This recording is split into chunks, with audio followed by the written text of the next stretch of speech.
Welcome to How the Blank by What the Blank Entertainment, and this is How the Scary Story.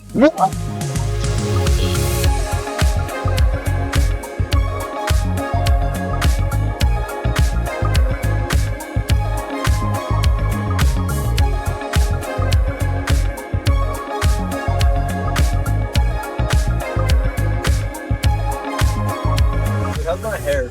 Is it alright? Welcome to How the Blank. Today we're doing How the Scary Story. We're going to be reading some scary stories and spooking each other out. Yeah.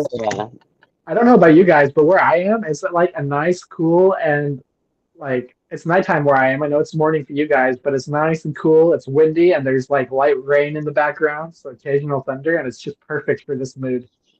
Dang, dude. So it's like bright and sunny here, and like it rained last night, but it's like you hear the birds chirping. It's all like, You got the happy and cheerful, dude. You should be doing a St. Patty's story instead. yeah. I don't even know what he's saying, dude. I can't hear anything he's saying. All I saw was him just dancing in silence. I did too. I didn't hear anything you said. Can you guys hear me at all? Yeah, we can hear you now. Just when you did that, it was just silent. Oh my gosh. It was the most awkward thing I've ever seen in my life. Brandon, do you want to start us on this scary story?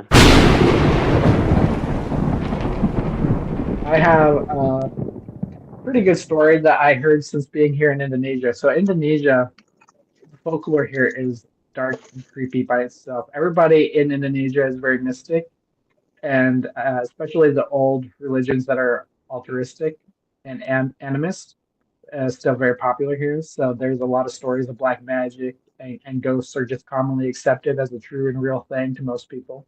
So there's scary stories to all things, and I love hearing about it, especially in Halloween season when there is no Halloween to celebrate here, Indonesia. But the stories are good. And so there's this one place pretty far up there that's still very, very primitive. Like we're talking, some places don't even have electricity primitive. But they have a lot of mining, and the work is good. They have great palm oil, and it's called Mountain Island. And a lot of people go there to make money, even though there's very primitive there. And it's a small island surrounded by water with, as the name, on a big mountain. And there's these little creatures that are really commonly seen there. And they're common throughout most of Southeast Asia, like Cambodia, Laos, Thailand. They all have them, but it's most popular here in Indonesia, and they're called Kuyangs.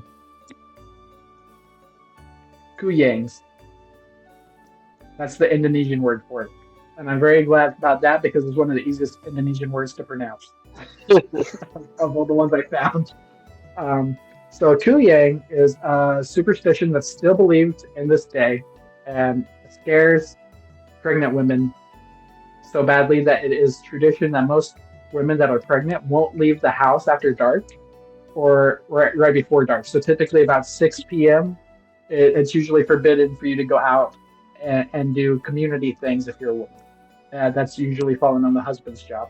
And the reason is because a long time ago, there's this belief with a black magic ritual that if you are a poor man and you want to have great wealth in your life that will sustain for the rest of your life with ease, so that you'll have no financial hardships for the rest of your time on earth, for you or the family around you if you choose to keep a family.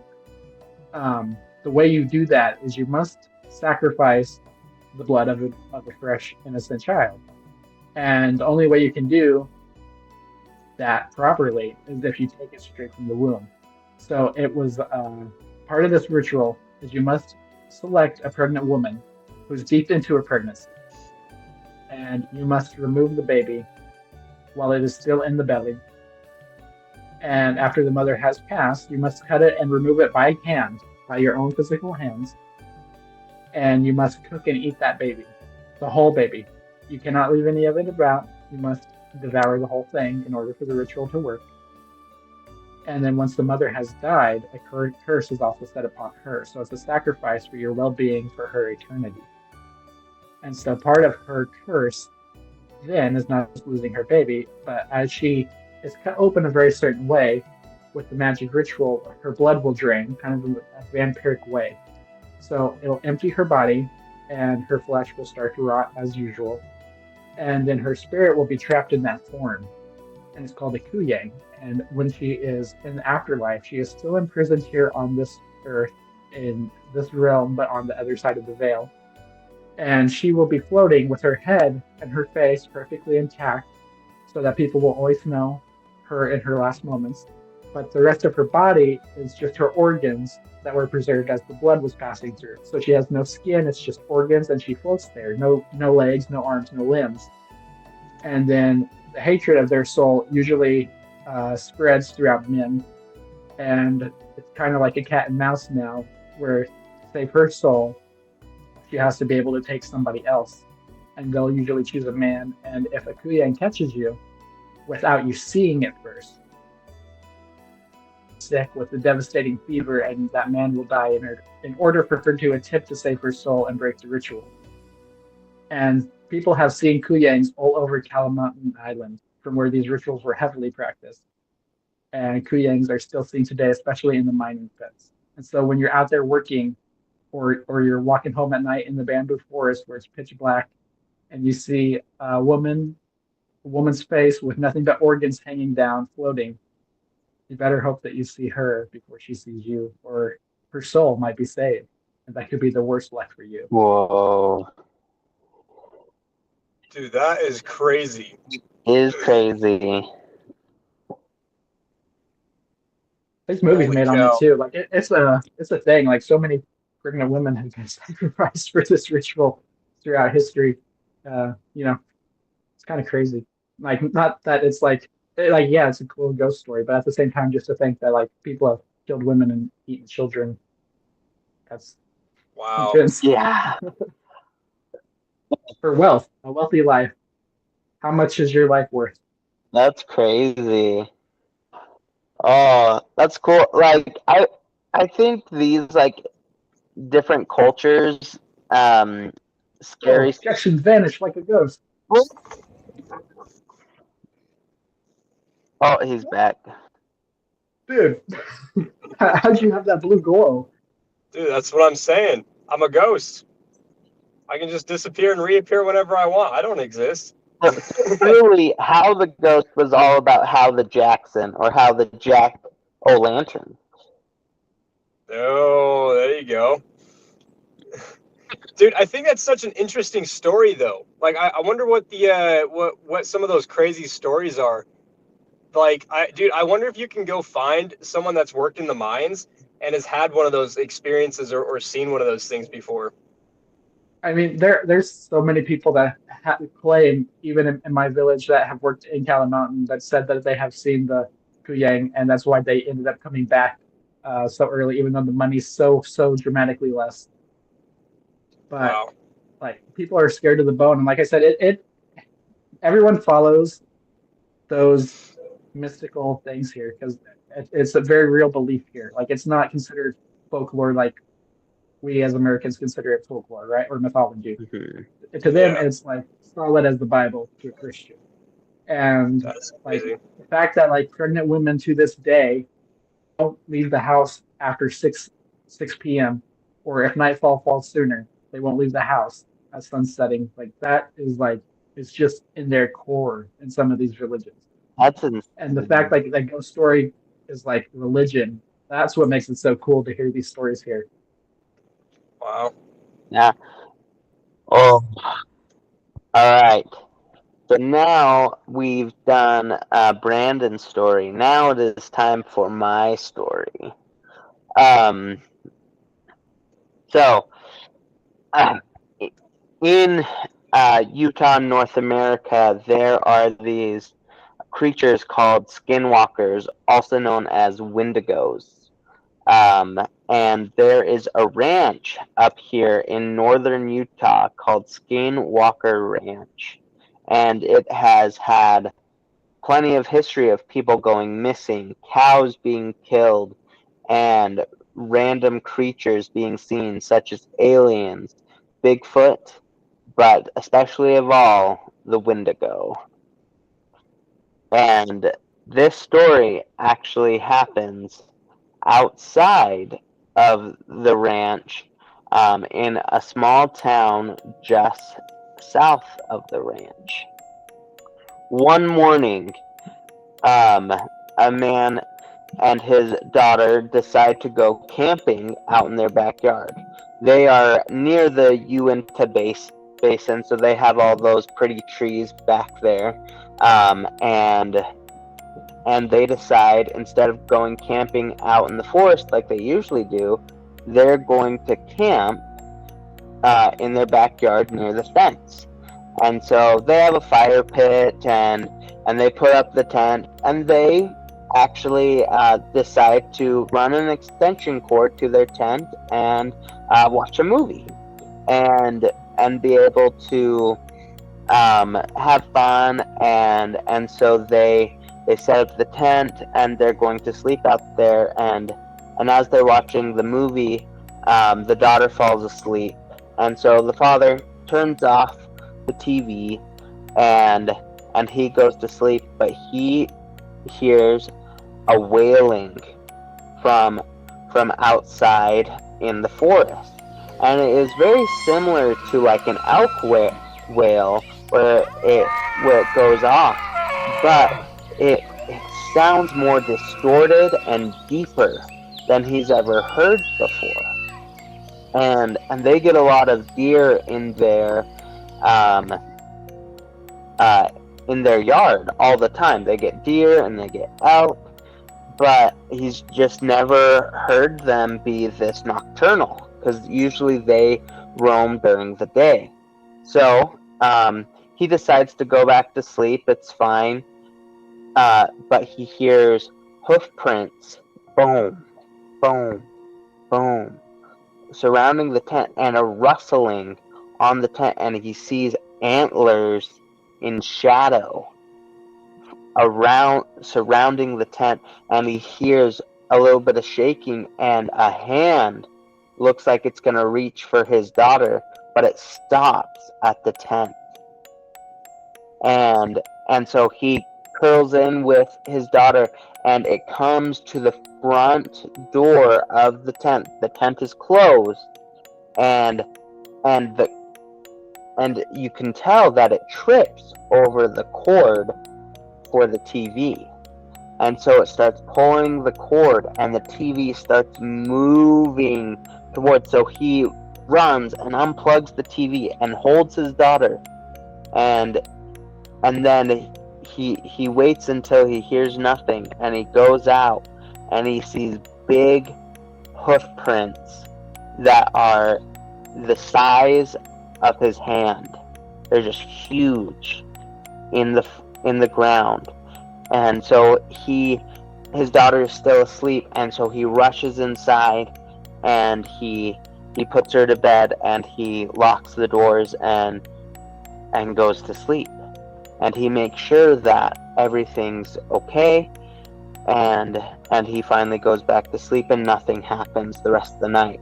But the next couple nights, he's noticing more hoof prints in his yard, and when he's out at the fire, he hears that sound again, over and over again, and so he starts getting concerned, and so he tells his wife, and his wife's like, "Oh, it's fine, it's just a deer, you'll be fine." And one night, as she's doing dishes, he hears a blood-curdling scream as shattered dishes are on the floor, and his wife is screaming, "What is that? What is that?"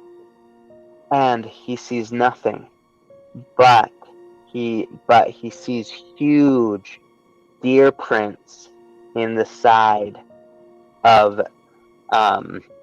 his yard, and then as nights keep going, they see this huge shadow of this long, gangly man with huge antlers and with hands with hoofs at the end, but fingers extending out from the hoofs.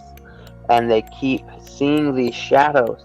And one night, he goes to bed and he hears rustling downstairs, and he runs down, and he sees the door was wide open.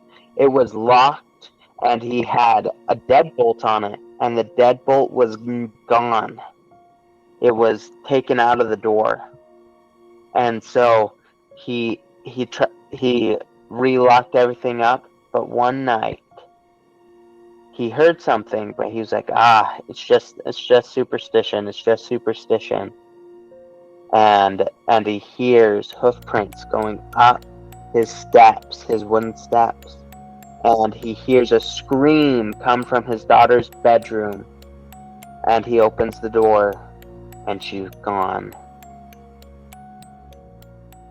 And that's the end of the story. So, Dang. okay, I have a question. Like you said at the beginning, Wendigo and Skinwalker was the same thing. Is that really the same thing? I always thought they were different. So, like, they're claimed to be very similar. They're either the same thing or they're really similar. But Wendigos are known as the man-elk creatures, right? That can take form of other people, and then Skinwalkers are people that have eaten human and can transform into different animals and stuff. So like it's a claim that a Wendigo is a corrupted Skinwalker, and stuff like that. That's what I've heard, at least. And so that's what this story was told based off of. So Interesting. Never really heard of that before. That's pretty cool. yeah. I've heard about it happening at Skinwalker Ranch and like a bunch of those things happening, like everything extraterrestrial or paranormal happens there, and they have a lot of really cool stories. Yeah. Yeah. And that one was just my favorite one. That was very suspenseful, and but there's like even more stuff that happens out there that is just Oh yeah. insane. But it tends to happen to like young people, right? It always tends to happen, like children go missing, and like young calves and like puppies and other stuff like that. It's always like these younger creatures that they're going for. And so there's the theory that they're sucking the life out of them so that they can live forever. That's crazy, They always need the innocent ones. Well, and speaking about missing people and aliens and all this other stuff, I mean, dude, like with my story, it kind of goes along with that, because I was going to go into the missing 411 stuff around the national parks. And this is all based on, missing persons cases, missing children and stuff for decades, dude. But it's just been getting worse and worse over the last few years. So with the cases of missing 411, what this basically means is this is a case that has gone cold or has gone a very long time with someone going missing, like a child, for example, in or around a national park, and nobody knows the details of it. Like, nobody knows what happened to the person. Nobody knows how they went missing. Nobody knows where they went. Nobody knows anything about it.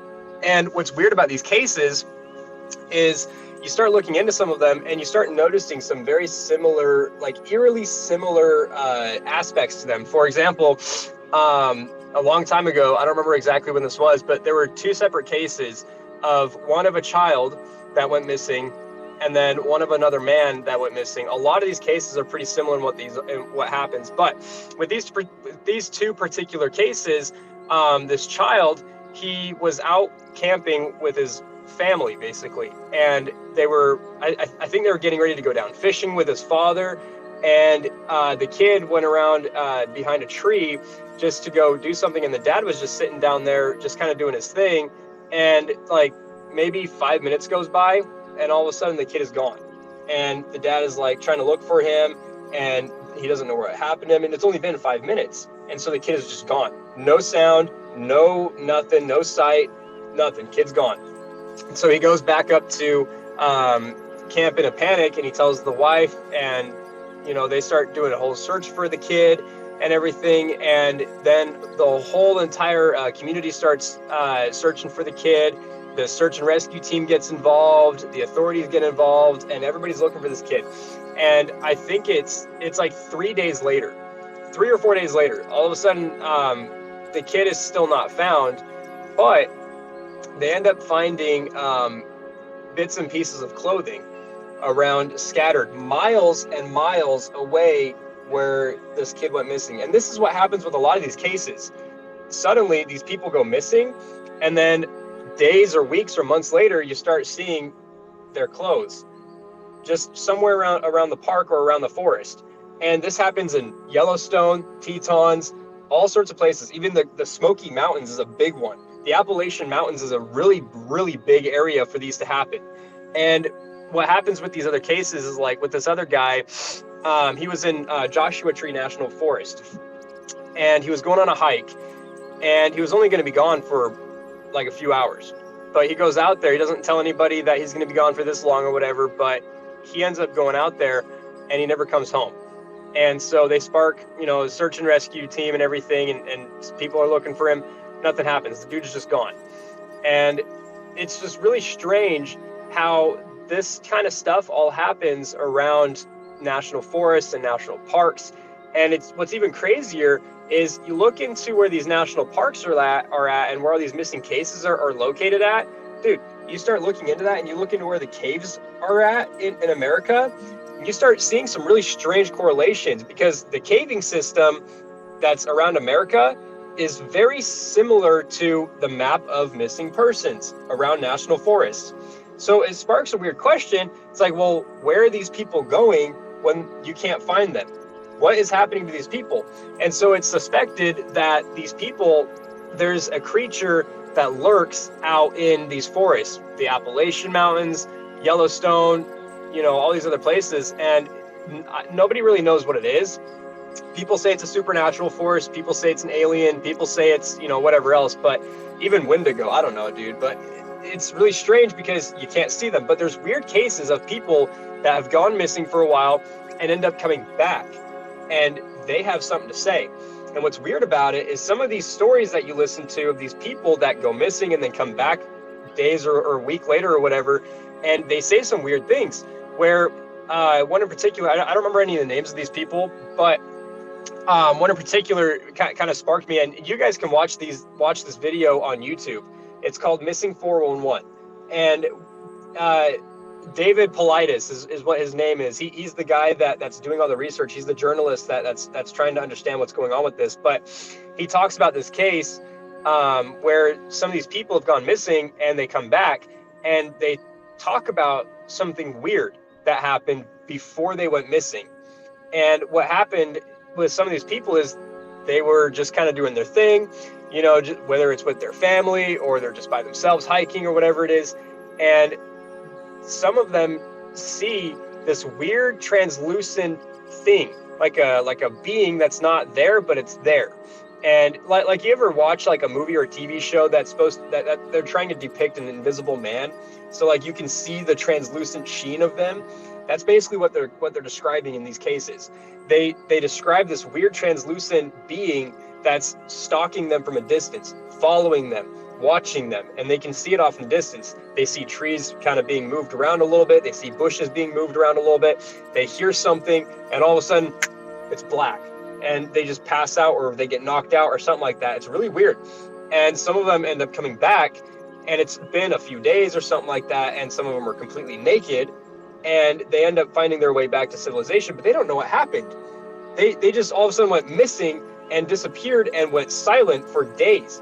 And then they come back and they're like, what the heck just happened? So it's the weirdest thing to talk about that kind of stuff, because you see all of these all these missing cases and all these missing people and where they end up going missing, and you start trying to add, correlation between like what's going on with all this stuff, but it's really weird, and it's almost impossible to actually come to a real conclusion on what's actually going on, because people go missing all the time out there. It happens. But these cases are very particular in what's going on, because a lot of these cases, some of these people that go missing are handicapped in some form. They're missing an eye, they're blind, they're missing an arm, they're autistic, or they have Down syndrome, or whatever it is. And so it's mostly catered towards people with disabilities of some sort. And then there's always a weird weather phenomenon that happens as soon as they go missing. Like, it starts raining really bad, clouds get really bad, it storms really bad, it starts snowing out of nowhere, whatever, it happens like that. And then the clothes is another big thing that happens. The people go missing, days, weeks, months later, they find their clothes. And some of these weird cases, their clothes are folded up nice and neat and placed somewhere on a log. And then they end up finding the bodies sometimes, the deceased bodies of these people, miles and miles away from their original missing point. And I'm saying miles, as in like 10 to 20 miles away from their missing point. And these are children sometimes, kids who can't even walk, let alone on like a 10-degree angle sometimes that's really rocky, because they're young toddlers. It's hard for them to walk. So how are they getting 10 to 20 miles away from their original missing point when nobody else is out there? Their clothes are neatly folded up on a log somewhere 20 miles away, and then their bodies are found another 10 miles away from there in a river or something like that. How does that happen? It's the weirdest thing. Am I glitching out? No. I'm glitching. But No, but you're anyway, good. dudes, You're good. but that's basically the thing that I wanted to talk about, was the missing 411 cases, because it's becoming more prevalent and well known now, and more people are starting to look into it and see like what's actually going on. But I highly encourage you guys and our viewers to go check out Missing 411 on YouTube and look it up online, because it's really interesting to get into. You start getting down the rabbit hole, and it's freaky down there. When you catch the rabbit, it does weird things to you. Yep. It folds your clothes and it takes you miles away, and makes you completely naked. That's what this was. Invisible Bigfoot. Invisible Bigfoot. That's what it Isn't that the is. story of Alice in Wonderland? Yeah. Pretty much. It also kind of reminds me of like The Forest, like that weird video game where it's like all about the cave systems and you're lost in the jungle or something. Like, what if there's like secret hints out there that people that know what happened and have been to like this fake reality and come back, and like now all these things are warning us. Well, like, That's what I'm thinking. well, I've heard stories of like people going missing for like years, and then they come back and they haven't changed a day, right? Like they look the same exact as they were the day that they went missing. And so like I'm wondering if there's like portals and different stuff that like, dude, it's like weird because wormholes. there is this one case of this kid. I don't remember his name entirely, but dude, I've seen reels about it. I've seen him on missing 411 cases, all sorts of things. But what's weird about this kid is he went missing on a camping trip, and then he ended up coming back a few days later, and he was like 4 or 5, dude. He's a little ass kid, and he was found miles away from where he originally went missing, and he was completely naked. He looked really bad compared to what he looked like when he left. And he looked like he was in a state of shock, but he couldn't talk about what happened to him because he was too young to understand what it was. And so, like, I'll see if I can send these to you guys too, along with the other stuff from last time. I know I keep saying that and it doesn't happen, but I'll send you guys the stuff. I promise I will, because we need those. But Do you pinky promise this time? I do. I think you promise. But anyway, so Thank it's like, God Jackson's not as bad on his promises with music as he is on the podcast. hey man. Yeah, but yeah, dude, it's just kind of creepy because like he came back and he was completely naked, and he was found out in the middle of absolutely nowhere. And it's just weird how that stuff just kind of happens when they're so close to you sometimes. Like, even some people just go missing when they're right behind you on a trail. That's what's weird, too. Yeah. It's like if we just lost Jackson right now. Listen, this is a real thing. You guys are just making fun of it now. I'm never telling you a scary story again. You guys aren't my friends anymore. No, I was just more going along with our tangent that we went through. I know. Oh man. Well, anyway, how about we have the viewers tell us what their favorite story was, and what they thought about each of our stories. I think it'd be kind of interesting to know what the people think, like what their favorite one was, and maybe we can do a little challenge on it. Yeah, please comment below and let us know. Do you like story number 1, Brandon's story? Do you like story number 2, my story? Or do you like story number 3, Jackson's story? This was How the Scary Story. You know what else is scary? It's scary not having enough subscribers or followers. So please check us out on Instagram, Facebook, TikTok, Spotify, and YouTube. We know you're lurking. Yep, and be sure to go to our website. If you ever want to collab with us, please be sure to check us out on all of our social medias and go to our website if you're looking to work with us in the future at www.whattheblank.org. Yeah, and please click that bell and subscribe.